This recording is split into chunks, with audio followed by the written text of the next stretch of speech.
السلام علیکم ورحمۃ اللہ وبرکاتہ۔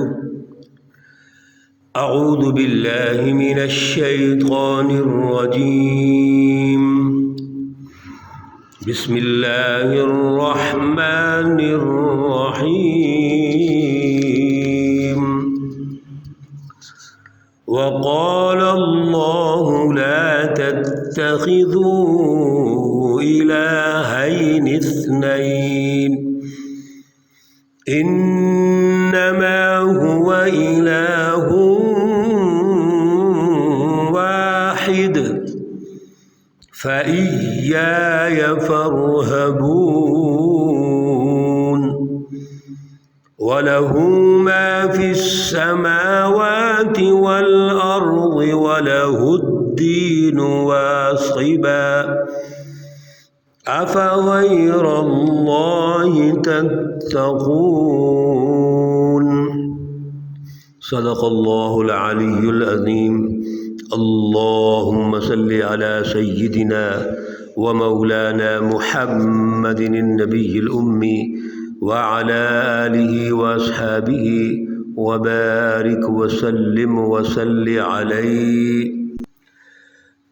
معزز سامعین و سامعات، آج جن آیات مقدسہ پر درس قرآن ہے یہ سورۃ النحل سے ہے، پارہ نمبر 14 ہے، آیات مقدسہ نمبر 51 تا 55 ہے۔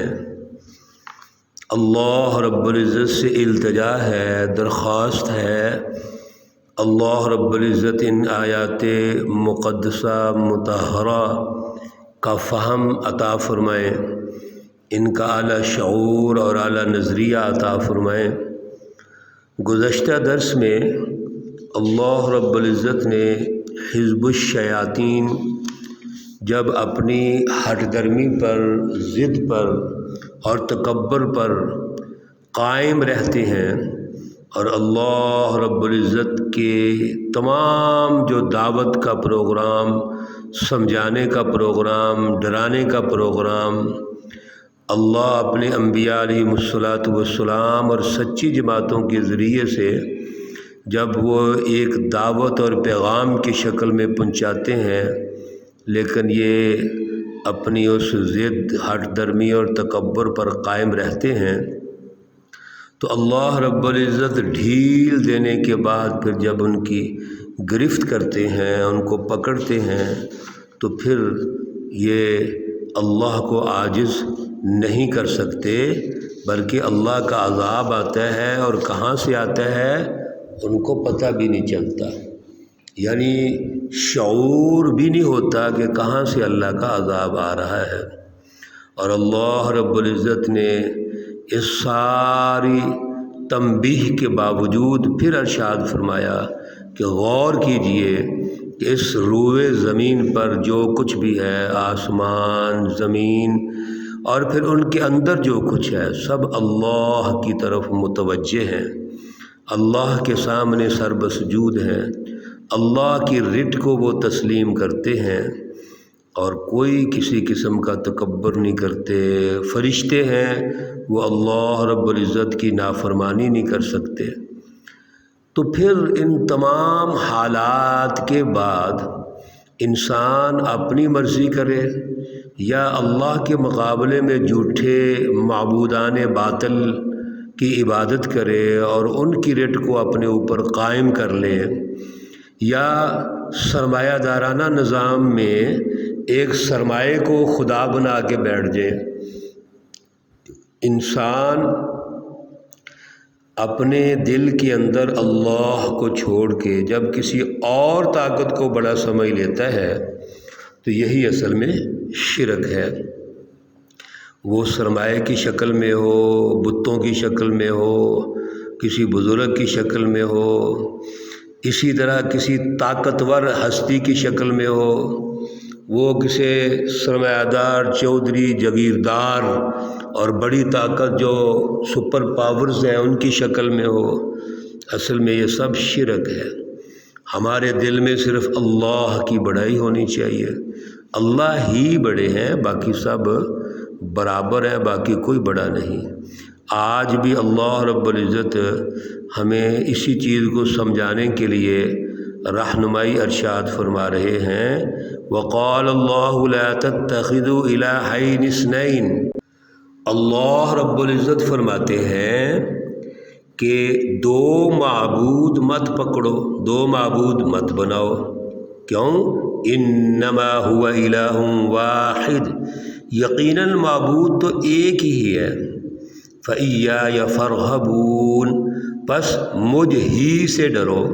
اس کا معنی ہے مجھ ہی سے ڈرو، ایک ہے مجھ سے بھی ڈرو اور کسی اور سے بھی ڈرو۔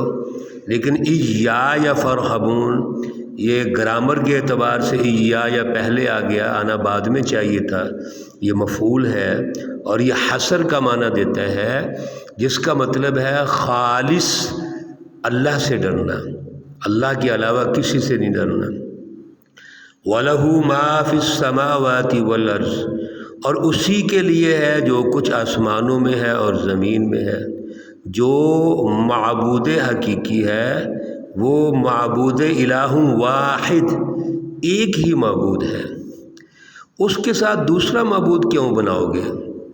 کیونکہ جو معبود حقیقی اور معبود واحد ہے وہی تو زمین اور آسمان کا مالک ہے۔ یہ عقلی دلیل بھی ہے اور نقلی دلیل بھی ہے کہ اللہ رب العزت جو ہیں وہ زمین اور آسمان کے نہ صرف مالک ہیں بلکہ زمین اور آسمان کے اندر جو کچھ ہے اس کے مالک صرف اللہ رب العزت کی ذات اقدس ہے۔ وَلَهُ الدِّينُ وَاسِبًا، اور اسی کے لیے ہمیشہ کی عبادت ہے۔ دین کے دو معنی یہاں پر موجود ہیں، ایک تو جو اس روئے زمین اور پھر آسمان اور زمین اور جو کچھ اس کے اندر ہے اس کا حقیقی مالک ہے، اصل میں پھر عبادت بھی اسی کی ہونی چاہیے، اس کو چھوڑ کر کسی اور کی عبادت نہیں ہو سکتی، کیونکہ تکوینی طور پر ہر چیز خالص اسی کی عبادت کر رہی ہے۔ آپ سورج کو دیکھ لیجئے، چاند کو دیکھ لیجئے، پچھلے دروس میں اللہ نے ساری نعمتوں کا ذکر فرمایا تھا، تو پھر یہ کیسے ممکن ہو سکتا ہے کہ جب روئے زمین اور کائنات کا ذرہ ذرہ اسی کے سامنے جھک رہا ہے تو ہم کسی اور کے سامنے جھکیں؟ وَلَهُ الدِّينُ وَاسِبًا کا ایک دوسرا مفہوم یہ ہے کہ ہر قسم کا جو جزا اور سزا کا دن ہے وہ اللہ کے لیے ہے۔ جس وقت اللہ کے دربار میں پیش ہوں گے، اللہ کی بارگاہ میں پیش ہوں گے، تو پھر وہاں پر کوئی اور نہیں ہے جو کوئی اختیارات رکھتا ہو، جو کوئی تبدیلیاں پیدا کر سکتا ہو۔ وہاں پر عالی نال خود مختار شہنشاہ مطلق ایک ہی ہستی ہے، وہ اللہ رب العزت کی ہے۔ افغیر اللہ تتقون، تو پھر کیا اللہ کے سوا کسی سے تم ڈرتے ہو؟ اللہ کے علاوہ کیوں ڈرتے ہو کسی سے؟ وما بکم من نعمت فمن اللہ، اور پھر عجیب سی بات یہ ہے کہ جب اللہ رب العزت نعمتیں بھیجتے ہیں اور یہی لوگ جو اللہ کا انکار کرتے ہیں اور جب یہ اللہ کی نعمتوں کو استعمال کرتے ہیں تو پھر اللہ کی طرف سے سمجھنا شروع کر دیتے ہیں۔ ثم اذا مسکم الضر، پھر جب کوئی تکلیف پہنچتی ہے فالیہ تجأرون، تو پھر اچانک چلانا شروع کر دیتے ہیں، واویلا شروع کر دیتے ہیں، جبکہ سب بلائیاں نعمتیں اسی کی طرف سے ہیں۔ تو بھائی جب آپ اللہ سے بلائی چاہتے ہو، اللہ بلائی دیتا ہے، تو پھر جب تکلیف آتی ہے تمہارے اپنے کریکٹر کردار کی وجہ سے تو اس کو برداشت کرنا چاہیے۔ اور اس سے بھی اگلی بات یہ ہے ثم اذا کشف الضر عنکم، پھر جب اللہ رب العزت اس تکلیف کو دور کر دیتے ہیں، اذا فریق منکم، تم میں سے ایک گروہ ایسا ہے ذرا توجہ فرمائیے، اللہ فرماتے ہیں فریقم منکم، یعنی سارے ایسے نہیں ہیں، ایک گروہ ایسا ہے، بربہم یشرکون، وہ پھر اپنے رب کے ساتھ شرک شروع کر دیتا ہے، اللہ کے مقابلے میں جو دوسری طاقتیں ہیں ان کو بڑا سمجھنا شروع کر دیتا ہے۔ یہ ایک مائنڈ سیٹ ہے جو اللہ رب العزت بیان فرما رہے ہیں۔ یہ ہر نبیوں کے دور میں رہا، رسول اللہ صلی اللہ علیہ وسلم کے دور میں ہے، اور آج بھی ہے۔ دور حاضر میں بھی نام نہاد جو مسلمان ہیں، اللہ کے ساتھ بڑا کمزور تعلق ہے، اللہ پہ بھروسہ نہیں رکھتے ہم، اللہ رب العزت سے جو ہمارا رشتہ ہے بڑا ہی کمزور ہے۔ چنانچہ جب کوئی نعمت ملتی ہے پھر عیاشی کرتے ہیں، پھر اس نعمت کا حساب دینے کا بھی جی نہیں چاہتا۔ جب کوئی زر آتا ہے، تکلیف آتی ہے، پریشانی آتی ہے تو فوراً اللہ سے جوڑ دیں گے، اللہ سے پھر دعائیں کرتے ہیں، اور جب اللہ رب العزت اس تکلیف کو پھر دور کر دیتے ہیں تو پھر پہلے سے زیادہ متکبر ہو جاتے ہیں۔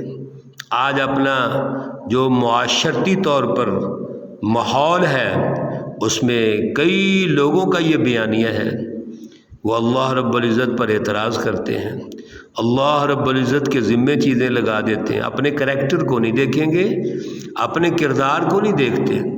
اس لیے اللہ رب العزت نے ارشاد فرما دیا کہ اصل میں جو رہنمائی ہے وہ یہ ہے کہ اللہ سے اپنا تعلق مضبوط کرو، لیکفروا بما آتیناہم۔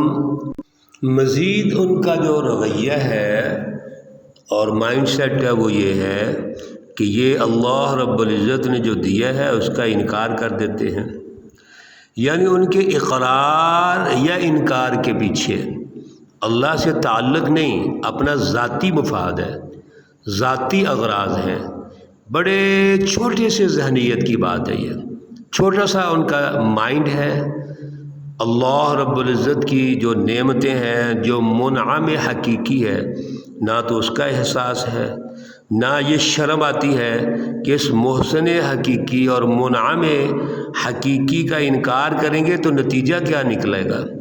اللہ رب العزت فرماتے ہیں فتمتعوا، پس تم فائدہ اٹھا لو، فسوف تعلمون، ان قریب تمہیں معلوم ہو جائے گا کہ یہ جو ہمارا رویہ ہے، مائنڈ سیٹ ہے، یہ درست نہیں ہے، یہ حزب الشیطان کا مائنڈ سیٹ ہے، اس کے پیچھے جو چالیں ہیں، جو مکر و فریب ہے، وہ اصل میں کفر، شرک اور منافقت ہے۔ اس لیے ہمیشہ اللہ سے ہمارا تعلق مضبوط ہونا چاہیے، ہمارے دماغ، دل، ذہن، عقل، سب جگہ پر، خیالات پر اللہ کی رٹ قائم ہونی چاہیے، اور پھر اس کے نتیجے میں معاشرتی اور سماجی رٹ پورے معاشرے کے اندر موجود ہونی چاہیے۔ یہ اللہ کی ڈیمانڈ ہے، یہی رسول اللہ صلی اللہ علیہ وسلم تربیت فرما رہے ہیں کہ آپ اس ماحول میں جہاں شرک موجود ہے، کفر موجود ہے، یہاں سے نکلو اور نکل کر اپنا تعلق اللہ رب العزت سے مضبوط کرو، تاکہ آپ کی آخرت اچھی ہو، آپ کا فیوچر پلان اچھا ہو۔ اللہ رب العزت ہمیں اعلیٰ شعور عطا فرمائے، سچی جماعتوں کا ساتھ دینے کی توفیق عطا فرمائے۔ اللہ رب العزت اپنی سچی رہنمائی ہمیں نصیب فرمائے۔ اللہ رب العزت تمام مرحومین و مرحومات کو جنت الفردوس میں اعلیٰ مقام عطا فرمائے۔